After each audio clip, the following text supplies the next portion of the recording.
Hello and welcome to the final big game preview of the 2024 Autumn Nation Series as Joe Schmidt's Wallabies look to secure a first win in Dublin since 2013. Joining me tonight, I have two podcast regulars with their respective provinces in Red Hands, Ian Frizzell, and Harper and Rugby's Tom Coleman. Gentlemen, it's great to have you back on the show. Big, busy weekend for provincial fans and for Irish fans, and no fighting now because kickoff in Belfast is only 24 hours away. So I hope we don't have to tear you apart. No, Yeah, no, Tom and I have never fought. no. I just think it's a coincidence. David Humphrey's only a job, a wet week in the job, and Ireland or Leinster have to play Ulster when there's an international on. So just a coincidence. Yeah, just a small coincidence, but a coincidence for the greater good of Irish rugby, as we often get told about these things, especially this evening. It is for the greater good. As they're announcing budget deficits, but that's an entirely different conversation that we're not going to get into because this was all about Ireland, Australia. We would start with the Ireland 23 as we always do, and of course there is that big news. Sam Prendergast starts at 10, while there's returns for Hugo Keenan, for James Lowe, for Jefferson Gibson Park, and James Ryan. Cian Healy set to win that record-breaking cap from the bench, but if you haven't seen it, here is the full 23. At fullback, it is Hugo Keenan. Matt Hansen and James Lowe are on the wings, with Bundyaki and Robbie Henshaw retained as the centre pairing. Sam Prendergast is at 10, James Gibbons Parks is at 9. It's Porter, Kelleher, Beelum in the same again front row from what played against Argentina and New Zealand. Joe McCarthy and James Ryan partnered down in the second row, with Tyke Byrne back at 6 alongside Josh van der Fleer and captain Caelan Doris. Gus McCarthy is the inexperienced option on the bench beside the experienced option of Cian Healy, with Tom O'Toole completing the cover for the front row. Cian Henderson and Peter O'Mahony are back in there, with Craig Casey getting the nod over Conor Murray, Jack Crowley and Gary Ringrose rounding out the squad. Ian, there's a lot that can catch the eye there, which is strange because usually Irish teams are very dull in their announcement and it's just going through the motions, but there's a lot there. What catches your eye? Well, first of all, Barrell wants to win this game. So he's gone with what he thinks is probably his strongest lineup with the players that he has available. He'll want to put one over Joe Schmidt, first of all, having been his understudy for some time. And then he'll want to win to sign off his on his Lions year. He'll want to go there with a victory. So it's very strong. And the obvious the selection at 10 is a big talking factor. I know you're going to go on to talk about that in a minute or two. So all I would say is we've known for 2.5 years that Prendergast is a very, very good player. So I'm not surprised, really, other than the fact that he's maybe reached this point a wee bit sooner than we would have expected. I'm looking forward to seeing him again. I think he's a fantastic young player. I think he's got a really good attitude, and he proved in that game against Argentina that even with having the 10 minutes in the bin, didn't really faze him. He made a couple of errors. He came back in and as you know, as if they hadn't had any issues. So we'll talk about the guys who haven't made it. We'll talk about that maybe later on. But there's just a couple of there's a couple of guys in there. I think they still have a wee bit to prove on this series. Maybe not overall, but I think the second row guys are back in tandem, McCarthy and Ryan, and I haven't been overly convinced by them. I thought the McCarthy Byrne partnership was a lot more potent last weekend, so that'll be interesting to see just how that goes. I know James Ryan is a good player. I know he does a lot of the hard graft, but for a guy who was being touted as our next captain, just a few couple of seasons ago, I thought he has regressed, and I particularly thought he was very poor in the first game, and he needs a big game here because you could quite easily have put him on the bench instead of Hendy, thrown Byrne into the second row, and then had either Izuchukwu or O'Mahony starting at 6. So that's where I think Ireland will need to improve a bit. There's nothing really much to be said about the back three. It's probably the strongest we can put out. But there's a couple of guys who will feel maybe a wee bit aggrieved at not seeing any game time over the course of the 4 games. So that's really where I'm at, Caelan. I'm expecting a big performance from Ireland this weekend. Yeah, and I think that's all fair. The Prendergast stuff, we knew he was going to get capped. It was a case of when, not if. I think the ascension to starting 10 in a game like this is certainly what people are talking about, not the fact he actually got capped. I think the back three is, as you said, remains the best 3. I think certainly to piggyback on that point, like if you're Nick Timoney, Dave Heffernan, and Calvin Nash, you do feel for those guys. Like they've got no minutes in the 4 games, 2 of which were released back to their provinces. Calvin Nash, I believe, was released and came back in due to Jacob Stockton and Jamie Osborne's injuries. Second row is certainly one we will talk about though, Tom, because personally, I think Byrne at 6, I don't want to ever say a world-class player is wasted, because he's still like Byrne. He's still going to make a shit ton of tackles and hit a load of rucks, and he's going to win a couple of turnovers, but it's probably not his best position.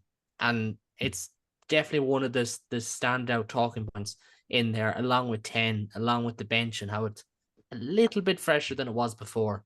Just your take on the big selection decisions. Yeah, well, I'd start off by agreeing with both of you. I'm not a big fan of Tadhg Beirne at 6. I think at New Zealand it didn't really work. I agree with Ian. I'd much rather see Beirne back in the row and have a different option at 6, and probably I know Henderson probably feels he owes Farrell a sort of a little bit of an appearance off the bench, because obviously didn't have the best of time coming off at the bench against New Zealand, but neither did all of the bench, to be fair to him. But I think either springing him or James Ryan off the bench with 20 minutes or 25 minutes to go against Australia for that little bit of extra carrying threat would have been a better option. And having Beirne starting in the row with Joe McCarthy. I'm not overly happy that balance hasn't worked. Now, in fairness, he's tried it once and it didn't really work. So I suppose the flip side of that is we give him a bit of credit for, he doesn't want to throw the baby out with the bathwater, so to speak, and he's going to give it another go. And maybe this is the game to try it, just to see is that something he can work on, because against the bigger packs, against England in the Six Nations, against France, and against South Africa, maybe this is something he's looking at for those sort of games. I don't know. But for me, it didn't work the first day out. I suppose I'll give him a bit of credit for trying it again, but I'd much rather, agreeing with both of you on that sort of 4, 5, 6. I'd rather see Chiku or even O'Mahony or somebody in at 6. I know Baird is out as another option, but yeah, just something, a bit of mobility more. Not that Tadhg Beirne isn't not a mobile player, but he's playing so much in the second row and he's class there. I think we'd be better off putting him there. I think maybe you mentioned Baird there. I think maybe that has had an effect on selection throughout the series, because there's no doubt that Baird would have been involved in some shape or form, whether starting or on the bench. Yeah, no, agreed. And maybe and Peter O'Mahony's sort of lack of game time this year. He only had that 40 minutes or less down in against that New Zealand select team, and really you get to a certain age, it's harder to spring back, and that's just it's harder to hit the ground running unless you're somebody like Rob Kearney over the years who could miss weeks and seem to just come back up to speed. But that's a rarity more rather than normal. Yeah, look, obviously the big talking point is Prendergast starting at 10. I suppose you can take it a million different ways, and depending on your point of view. For me, surely the biggest lesson of the World Cup and how we fell was we didn't do enough to add depth at 10 with Johnny Sexton. And like Johnny really should have come off against New Zealand with 25 minutes to go, but Jack Crowley who was the heir apparent then, and to me still holds the number 10 jersey. You know, he wasn't trusted enough, but he wasn't given enough time before that game to lob him in with 25 minutes to go. And now people might argue he might have did a job in the last 25 minutes, and he probably would have. But the thing about it is, he wasn't tried enough. So I think the biggest lesson Farrell has taken that we can't get to that stage again where we just completely rely on one player. And I suppose, Tom, just to kind of throw in devil's advocate there, because there'll be people listening to this who will agree with that point, and I firmly do agree that Ireland probably should have taken off Sexton. I think, you know, the fact that Sexton has come out and said it in his own book probably means that everyone apart from the Ireland coaches thought it. But you look at loosehead prop, you look at, to a lesser degree, maybe just the flankers, because, you know, Ireland have only had like 4 starting flankers all year, and Caelan Doris is one of them. He's their starting number 8. Is it a case also as well, though? It's like, yes, 10 is important, but could we not have spent a little bit more time looking at other positions as well? Like Tom O'Toole got 25 minutes at loosehead, the same amount as Jeremy Luckman got this year. Like, it's not a lot. Like, I know, but I suppose we can't rewind the clock back either. Lockman is injured, and that's just it. He probably would I do he take probably, that as well. would have got more minutes. Yeah, but I don't think one point disproves the other.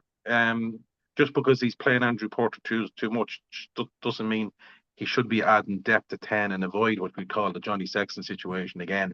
Because like he could give Kelleher or sorry, not Kelleher. If he gave Prendergast or Frawley against Fiji, and he played whatchamacallit, Jack in the other 3 big games, you know, the bigger games per se.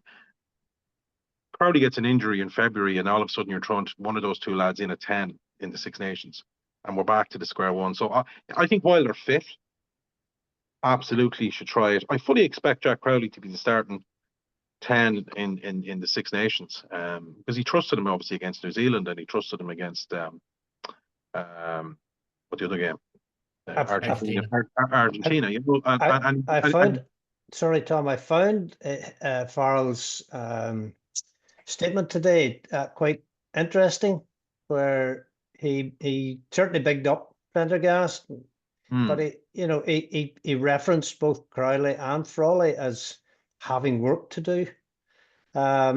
So maybe the Crowley at 10 for the Six Nations is not a given. Yeah, possibly. Yeah, possibly. I suppose. I think the key man in all this, you know, and I say this seriously, is going to be Leo, and how much Leo will trust Prendergast over the next 2 months, because you've 4 European games now, albeit you've maybe a couple of them that are slightly easier than others, but Prendergast really needs to start all 4 of those if he's fit. Well, I think it's what's proven in the past. Cullen doesn't necessarily go along with what Ireland No, exactly. wants. So you know, if we get to the end of February and Prendergast has got 2 or 3 20-minute cameos, then yeah, they'll be screaming for Crowley to start. Yeah, well, and that's why I say Crowley's going to start in the Six Nations, and if there was another test next week, I think he'd start too, because Crowley, when fit, is going to start every important game for Munster. The gap between him and the next is a mile wide. No, it's not a mile now. Ex-Ulster player? No, can't say it's a mile. Sorry, I'll rephrase that. I got to jump in Ian's defence there. I'm a big Billy O'Byrne's fan as well. It hasn't gone swimmingly for him since he came down, but I'm a big Billy fan as well. And I have to give him his dues. But I do think you've made good points there, lads, because as well, like, I'm not saying that I don't rate Farrell or anything like that, even though some people could take it up that way.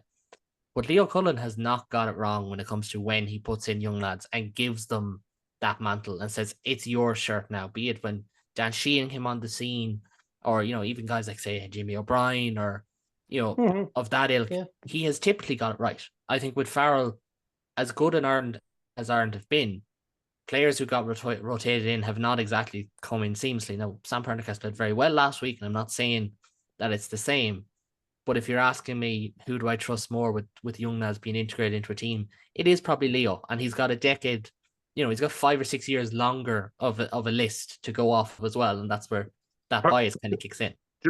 Just jumping in there, personally speaking, and again, I'm not disagreeing with you. I think there's a world of difference between working with players week in, week out, 10 training sessions per week for 9 months or 10 months of the year, 11 months of the year, and Farrell trying to get the same cohesion and I think Cullen has a big advantage on the time he spends with players, and they're teaching him the Leinster way, for want of a better word, all the way through schools and under 18, under 19, under 20, and adjusting his diet, adjusting his weight. So I don't think it's a fair comparison. I'm standing up for Farrell here. I don't think it's a fair comparison to get that cohesion and be able to trust players about their age, when to play them and when not to play them. Look, personally speaking, seeing a lot of the stuff online, I think there's a bit of a Venn diagram between overlap of the number of people complaining that Farrell is too conservative, and then when he does make changes, yes, why these changes? So we can't overtake in each in certain way either. I would like to see more changes. I would like to see Andrew Porter not play 75 minutes every game, because that we'll hit the wall there at some stage. And maybe I actually have a stat for you there, if you just to boost that argument. If you just give me 2 seconds, maybe the age profile of the bench. At least half the bench is the horizon at the end of the career is closer than the start by a long way. So yeah, there's some things there, but I think he's unfortunate. This autumn international, Farrell is in the level of depth there is at prop. Anyway, I think he's probably unlucky. Tom O'Toole went off after a minute against. Again, I'm trying to remember all these games. They're blending into one. Was it Argentina? He went off after a minute. No, the first game, the All Blacks. Yeah, the All Blacks. Clarkson made his debut then the week after. Yeah, Clarkson made his debut. So I'm glad to see he's back and hopefully get another good stint. Even though the Australian scrum was quite good, and it'll test O'Toole when he does come on, as it will Healy and McCarthy.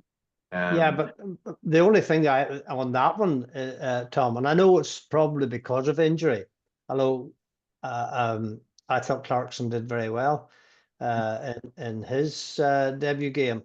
You play Tom O'Toole as your backup loosehead last week, and then this week you're throwing him back over to tight head.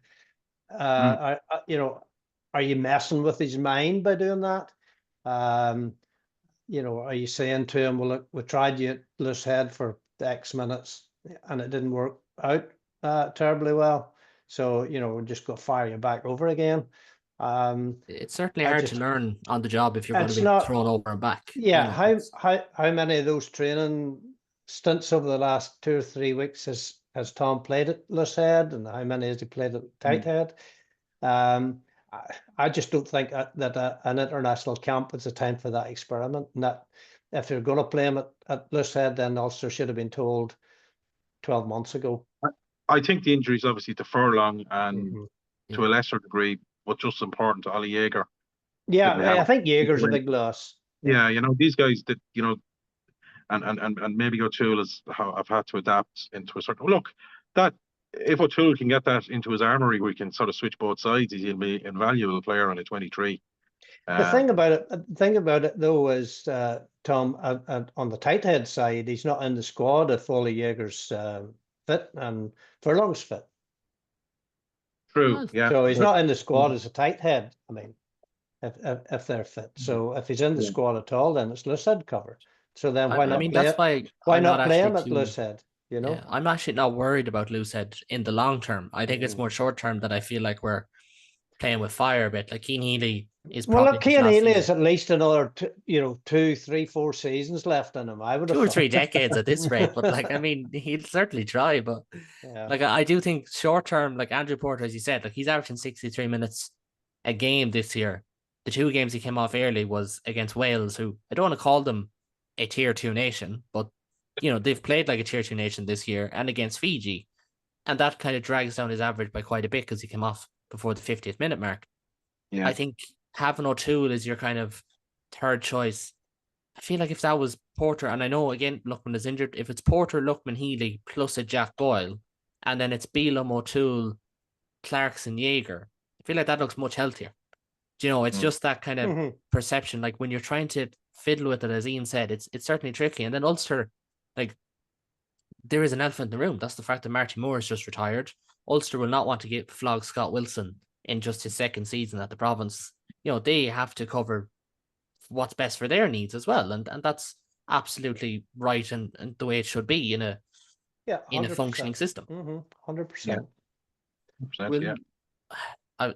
I was going to say we'll move off. I do want to just touch on one more thing because it is that Ireland selection and we talk about rotation and things like that. Certainly when you look at the minutes and I have it up after this game at the weekend, it is very top heavy. It's your Ackies, your Lowe's, your Gibson Parks, your Doris's, even Van der Fleer and Porter played a huge amount of minutes, McCarthy as well and Byrne. I suppose, is there a case to be made, and whichever one to want to jump in here can, that if that Ireland team for the last couple of weeks sprinkle in, Prendergast and Izuchuku both get a start, and obviously Baird is injured, but we'll include Baird in this list in the hypothetical scenario. O'Toole, if he got a start in there potentially, if Stockdale got a second one, if Nash got a start, if Heffernan got a start, do you think that the questions about rotation, which are still popping up in the press conference today, would kind of alleviate a little bit? Because it does still have a feel of, this is my first team, and against Fiji we rotate, and that kind of vibe. Do you think that would have changed if we seen just a couple more changes in there on a week to week, not just this week? Yeah, well, I think the performance against the All Blacks was a big factor in the selection following that. If we'd have had a better performance against the All Blacks, whether we could have got away with the win or not, I think it's immaterial. But if we would have had a performance there, I think he might have been able to have looked towards a wee bit more rotation in the next game. But his hand was forced, I think, by a poor performance against the All Blacks. Yeah, potentially. Tom? Yeah, no, I agree. I agree with Ian. Yeah, look, I think to be fair, maybe when we look back as a whole, obviously Prendergast has got a chance or two. Gus McCarthy's had a chance or two as well. Thomas Clarkson, seems like he could fit at this level if needed, on his cameos that he did. And there is other players that we mentioned, like Nash has proven that he can play at this level. Baird has proved he can play at this level. And amongst other names. Yeah, I think, look, we've added a bit of depth in certain positions. There's still obviously the one or two positions that there's a lack of depth, or at least he's sticking to his favourites, and so be it at the moment. Because even McCluskey got a good run and he played well when he came on. So yeah, a few more would be good. I would have liked to see, and I'm not whatever about the individually looking at individual players, whether it be Prendergast, be Crowley, or whatever the case may be. I think that there was probably an opportunity to change maybe some of the older guys out, but you never know what could come out in the news in the next week with the likes of Healy, Henderson, and O'Mahony. Whether they'll play on or have much time after that, we don't know. I think Henderson has signed a new deal with Ulster rather than the RFU. I'm not saying that's means he's but that's 100% that's the case. Yeah, yes. Whereas I think with Murray, it looks almost certain that this is his last contract. Same with Peter O'Mahony, same with Cian Healy. But then at the same time, said the same thing about Conor Murray last year. Like at this point last year in November, it looked like Conor Murray was in his last season for Munster. He was going to either retire or take up an opportunity in a different country, and then gets persuaded into staying by Farrell and by the RFU. But I do want to move on because we've had a good conversation about Ireland. We will get on to Australia. If you want to hear an Australian voice, not to disrespect Tom and Ian's expertise, there is a podcast out with Brett Mackay. If you scroll down the feed, and if you do like to hear from the lads, please do subscribe. If you like and leave a review or a comment, it makes all the difference. And if you're on YouTube, why not just give us your predictions below? Will you probably end up saying 3 Ireland wins? So if it happens and Ireland lose, jump back in and give us a comment and tell us why we were wrong. But we are going to move on to Australia, and their team was named by Joe Schmidt earlier on today. It starts with Tom Wright at fullback, with Andrew Kellaway and Max Jorgensen on the wings. Rugby League convert Joseph Swalihi and is at centre alongside Len Ikitau with Noah Loliseo and Jake Gordon at the half-backs. James Slipper is at loosehead prop, making him somehow the most experienced loosehead prop on the field at the weekend, which is really quite an achievement. Brandon Pengamosa and Taniela Tupu, the Tongan Tor, are the remainder of that front row. It's Nick Frost and Jeremy Williams at second row, with Rob Valentini, Fraser McWright, and Captain Harry Wilson making a very scary looking back row. Billy Pollard is the replacement hooker, with Angus Bell and Ala Alatoa adding a lot of power on that bench, as does Lucan Salakaya Loto and Langan Gleeson. Tim McDermott, uncapped Tin Edmund, and Harry Potter are on the bench. No Harry Potter jokes, please, lads. We have to move on. But, Tom, I'll let you start out. Would you mind just taking us through that team and just kind of what stands out for you in general? Well, I spent 15 minutes before the pod just looking up some of these guys' nicknames, so I wouldn't have to pronounce some of their names. So, in fairness to you, credit to you, Caelan, you got through that pretty well. Look, we'll stick on the vein of Irish 10s for a minute. First of all, thanks to Rog for hauling Will Skelton back to La Rochelle and missing this game. Skelton Rog is no fun. It would have been way. Imagine the intrigue if he didn't call him back up. Skelton has a good record in Lansdowne, unfortunately, as to my detriment. So yeah, look, he's out, so that's fair enough. It would have been nice to see Ireland get a crack at him as well, since he did say Scotland was going to be their hardest game. That could be still the case. That still could be the case, because they didn't look well against Scotland. But look, yeah, the team itself. Look, the interesting thing for me is, and maybe this is what Schmidt is trying to do, the really good days of Australian rugby, when there was just the Blues and the Waratahs, two teams before the Brumbies came along, there was a lot of cohesion in the Australian team and international team. And strange enough, the backline that they have is just basically made up of Brumbies and Waratahs players. So now, once I think if they stick with that sort of backline over the next year or two, that cohesion at club level, at state level, and on to playing for their country could bear fruit. Because I'm a big believer in that, especially in certain partnerships, that you can get sort of cohesion there. So yeah, it's a very interesting Australia team. I suppose from Joe Smith's point of view, looking at the Rugby Championship, we would have given next to little chance of Australia winning in Dublin. They shipped 60 odd points against Argentina. Looked terrible for huge parts of those games. And I suppose they got a lift by their winning try in Twickenham, and all of a sudden people were going, "Oh, right, fair enough." And then obviously they beat Wales, but I think we can park Wales's form and therefore park a bit of Australia's form, because Wales, it's, as you said, very politically correct, Caelan, they're not a tier 2 nation, but they're definitely playing like one. So I think Australia's form is slightly overboosted, overconfident, and England's form is slightly overboosted and overconfident. Given the results that they've had after that, they really played well against Japan. So I still think this is a big Australian team in transition. I do think if we play fast and loose against them, that type of rugby does suit. They have some really good. The second row guys are quite a good pair in Frost and Williams. But they're still finding their way, I think, in international rugby. I would expect Ireland to win this game. I'll be slightly concerned of the front row replacements coming on. I think the Australian pack has acquitted themselves quite well. Angus Bell is a hell of a scrummager, and we mentioned Topu's battle with our own loosehead will be interesting throughout the day. So, throughout the match. So, but I think Ireland will have too much in the tank for them. But yeah, I like sort of what Smith is doing. That sort of cohesion he's going for in certain positions. But yeah, I think the ex Roosters player, Suhali, obviously he got all the sort of the highlight reels against England, but a little backdoor pass to Jorgensen for that winning try, and it does look a bit of a class act. But like a lot of things with rugby league players, sometimes their highlight reel is fantastic, and you get clips of them, but rugby union is different.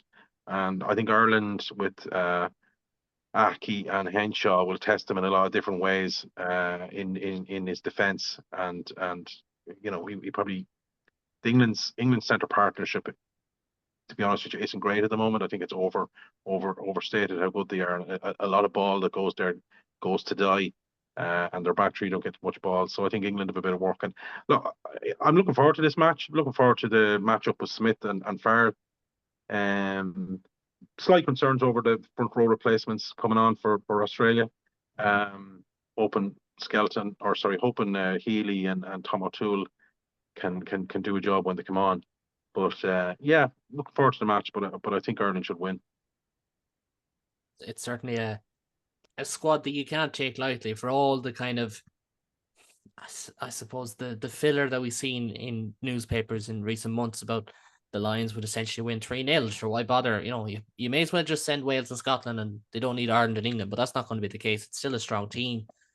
And I think the battle of the props, like every time we have a proper battle of props, it does get me excited. We don't see it enough in the modern game. It's all about the centres and the back rows. But like Slipper against Beelum, Tanya Tupu against Porter, and then Bell against O'Toole and Alatoa against Healy, even if they may not get a lot of minutes against each other, the subs, just fascinating. I think that's going to be one to look out for. And with Andrea Piardi as the referee, it's definitely going to be one to look out for because he's a very good scrummaging referee and he could go either way. Ian, it's a Australia team full of athletes, and with Joe Schmidt, we know what they can do on strike moves. Where do you think they can hurt Ireland, though? Right. Just interesting the comments both you and Tom made there. I wrote down earlier on here, the front row has the potential to put us under pressure, and the ref will be a key figure at scrum time. So I fully agree that battle may well decide the final outcome. But look, Australia, players there that can hurt any team. And I think if we can keep the ball and have more possession than Australia, then I think we'll come out on top. But if we allow them to get a lot of ball, then they certainly have a back row. And Joe will think that we're vulnerable out wide, and potentially we are. So they'll want to get the ball to their wingers, and Kellaway's a fantastic player. Don't know an awful lot about Jorgensen, but you know, he looks as if he can do damage as well. And their fullback Tom Wright, I mean, he's just you know, one of those guys who just sees a bit of space and he's gone. So kicking to him, either box kicks or long kicks, we need to be very careful. We don't want to be giving him too many opportunities to hit back at us, and then he can put other people into play. Their back row, Tom alluded to it as well, is a fantastic back three there in the forward pack, and that'll be a great battle to see that against our three. Valentini is just a monster, and he'll carry into contact all day long. And Harry Wilson, again, brilliant ball carrier, but will look maybe for a wee bit more running into space rather than running into players. So they're both worth watching. I think Wilson, in my opinion, is now moving into the top 3 or 4 number 8s in the world.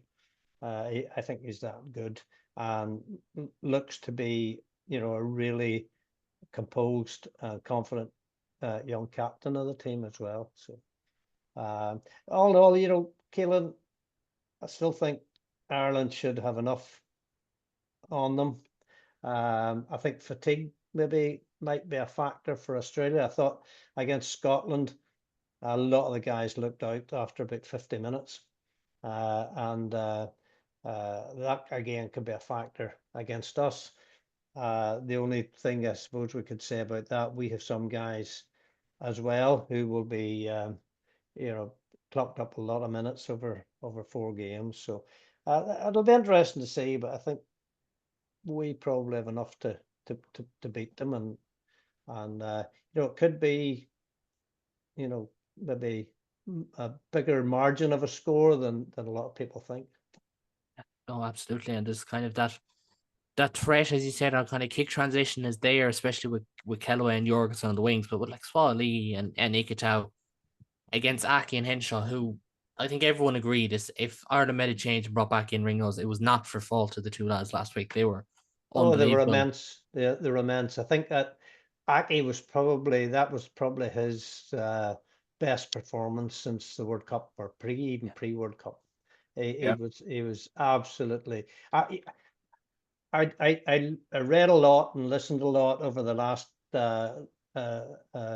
weeks about Tuipulotu, who's a fantastic player. But last weekend, watching the two of them, he was streets ahead of him. That's the thing. And when Bundy gets going, there is quite literally no stopping him. It took about 15 Fijians to stop him at one point, and that's only slightly excessive. There was multiple Fijians trying to bring him to the ground. Mm-hmm. And it does make for a fascinating matchup, because I do think Ireland have got the tools to win this by 2 scores or more. But I also think you look at the Australian team, what they can do on kick transition, what they can do in terms of just their athleticism around the park. I think it's a more athletic pack. They've got a decent bench. Nothing that would scare you, I don't think. But like with Bell and Alalatoa, But like there's a there's lot of certainly experience coming in there. there's a lot of experience for sure. And like McDermott is he's young, but he's not, it's not like he only has 2 or 3 caps. Oh no. Potter is similar insofar as like he's been in England for years. He's an experienced player. That back row matchup for me is just mouthwater. Like Valentini against Byrne, McGrate against Van der Fleer, Wilson against Doris. And if there's any coach in the world, and I mentioned this during the week with Brett McKay, there's any coach in the world that you don't want to try and exploit your weaknesses, it is probably Joe Schmidt, because he knows how to do it. It's not that he knows these Irish players off by heart. He doesn't know most of them at this stage, but he's an unbelievable man for picking holes, and we've seen it at the World Cup quarter-final last year. But lads, I will I have to think, push you. yeah, Go just on, Tom. one last little point. I think Australia's biggest issue will be their defence. Like even New Zealand, who deserved to win against us, still found it hard to break us down and relied on the boot of Damien McKenzie to win the game. Like Australia is shipping 30 points a game nearly on average. Even against Georgia earlier on in the summer, they shipped 29 points. So if they're conceding that up against I think Ireland's defence is probably one of the better defences that have come up with all year. Like even Wales scored 20 points against Australia. So I would expect Ireland to get a few scores, and I think Australia's problem then is how to break down a really good organised defence in Ireland. I think that's the problem they're going to have, because like even when Ireland aren't playing exactly great, and we can have a review of the autumn internationals, I think the defence has still been outstanding. Um, for large parts, you can pick individual moments, but as a unit and the way we're playing, I think that's where that's the problem Australia have to get over on the weekend. I would agree with you there, Tom. My only fear is that there are phases of broken play, and that's where they're going to be at their most dangerous. Yeah. Against the normal phase play, I think you're right. We are so difficult to break down. But there's always going to be periods of the game where the unlikely will happen, and you get some of these guys that move through you. But I agree with you. I think we have more than enough to beat them, and I think we could beat them by 20 odd points. So. I think you've made good points there. In terms of what Australia can offer, and I do think like Ireland. If my maths is right, Ireland have only conceded 4 tries in their last 4 games, which is really really good. Like you played South Africa, New Zealand, Argentina, and Fiji, and those teams are well able to score tries. But when you say give them an inch, like the Will Jordan try in the New Zealand game came from just one good break. Like the one Cruz Malia try came from one good break. The second of the Fijian tries, I can't remember who it was, I think it was the second row scorer, just came from one good break. This is Test rugby, like teams will have the ability to cut you open, they all do, and that's what Ireland need to be fearful of. But defensively, as a system, they've been very solid. I think the bigger question is if Australia get an entry into the game, it'll probably be that Ireland's discipline has slipped again. It was quite good last week. It should be said, went on front foot the whole way through. But against Argentina, against New Zealand, there was just too many penalty concessions. And this is a pack who have the power to go over Ireland if needs be. Maybe not the biggest pack in the world, but they certainly do. And it'll be one to look out for. But lads, I will push you for predictions. Tom, I'll start with yourself. Now, we're probably all going to predict an Ireland win, but I'll let you go first. Yeah, I'm going. Look, I've alluded to the fact probably that I expect an Ireland win, and I think maybe not the 20 points Ian is saying, but I wouldn't be surprised if it ended up that either. I think it's a 2-score game for Ireland. 14, 15 points margin for the reasons I outlined. I think Ireland's defence overall over 80 minutes, and Australia do give up scores consistently all year. They've given up high 20s, 30s, and more points during the game. And I can't see a team winning in Dublin if you're going to ship that many points. I think Farrell will try to finish off this with a bit of a complete performance, and try and put to bed what he's trying to do in the previous 3 games. So yeah, I think Ireland by at least 2 scores, 14 points. That's in the round where I would have had it, to be honest. I was surprised when I seen the stat today that of the tier 1 nations, Ireland have scored, they've only scored more tries than Wales and Italy. Scotland, Australia, New Zealand, South Africa, France have all scored more than them. England, some have played more games. Granted, the Rugby Championship teams have played more games, but that's where you want a complete performance. You want to see the attack flowing. Jamison Gibson-Park is a world-class player. He's a top 2, top 3 scrum half in the world, hands down, undoubtedly. But he hasn't been great against New Zealand and Argentina. You want to see a response from him. You want to see Henshaw and Aki pick up from where they left off last week.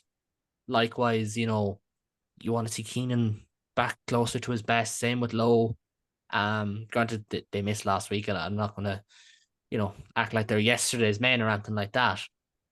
But that is the thing. Ireland need to show a performance that shows that this autumn has been trending upwards, as opposed to just kind of what we were afraid of after the Argentina game, where we'd just be a little bit stale, just to make sure that that's not the case and that they are bouncing back in. Because I do think with the Six Nations next year, I find it hard to see how Ireland aren't competing for it on the final day. Like, I really do. Like, you've got France and England at home. 100%. So this 100%. is one, once you win this, confidence will be a lot higher. If you lose it, confidence will take a dip. That's the only thing. So, Ian, you've said Ireland by 20. You can go bolder. You can say 25, but I'm sticking my very short little neck out and saying 20 and plus points. I think we will rack up a lot of points early in the game, simply because it's difficult just to put the words in. I think structurally, we are better than them. I think if we look at the first period against Fiji, our structure was spot on. Everything that we were doing was sticking. The moves that we produced were superb. The tries we scored were excellent. So I think we're going to replicate that early on, and then I think rather than sort of going into our shells in the second half, I think we will have, even though we do have a couple of older guys coming on the pitch later on, I think we will have too much for them in the last 15-20 minutes, due to what the fatigue factor that I mentioned earlier on. I think those Australian guys have been on the road now for quite a bit, and I know Joe maybe as from last week would maybe have a stronger team out this week. I still think that come 60-65 minutes,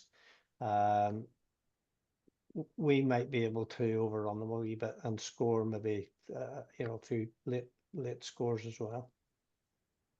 Yeah, no, I agree Ireland will win. I wouldn't go as far as 20 myself. I do think in around Tom's prediction of 14, 15 points, but we will wait and That's see. all right. We'll not argue over it. So.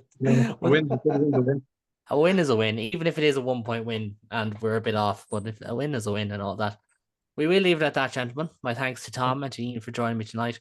If you are going to this one, which I believe some of us are, enjoy it. If not, you can catch on Virgin Media 1 and on TNT Sport. Kick off on Saturday at 3:10 p.m.